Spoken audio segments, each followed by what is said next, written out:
In spite of military events of the first half of the 20th century, the major part of the fortress buildings, including the barrack, remained intact by the beginning of the Great Patriotic War. A photograph on the window between the ground and the first floor gives an idea of the state of the engineer department. The ruins of the building are the eternal flame, and of the three arch gates in the background at left. They were pulled down in the end of the 40s of the 20th century. On the eve of the Great Patriotic War, Brest Fortress remained a military town with a permanent garrison and residential areas for officer corps and command staff's families.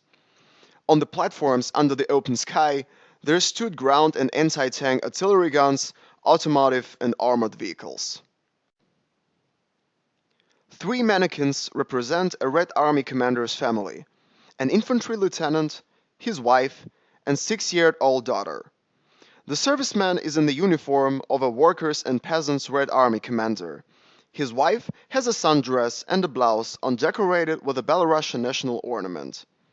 The girl's dress and slippers are in line with the fashion of the 40s of the 20th century. According to the Treaty of Friendship and Frontier between the Soviet Union and Germany, a new state frontier was established on the 28th September 1939.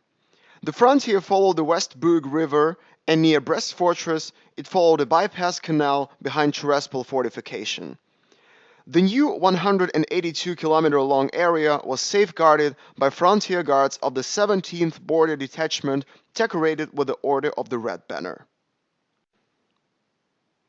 The frontier situation of Brest Fortress on the eve of the war is vividly reflected on the handmade carpet Soviet Frontier Guard manufactured by the wives of servicemen of Unich District Military Commissariat in Oriol and since 1944 Bryansk region for the 23rd anniversary of foundation of the Workers' and Peasants' Red Army, the 23rd February 1941.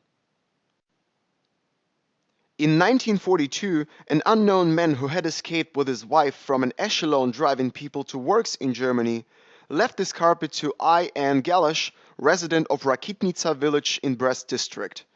The fate of the spouses is not known.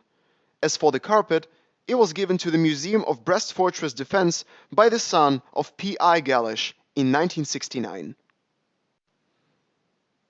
The new exposition is a follow-up of the Museum of Brest Fortress Defense already existing since 1956.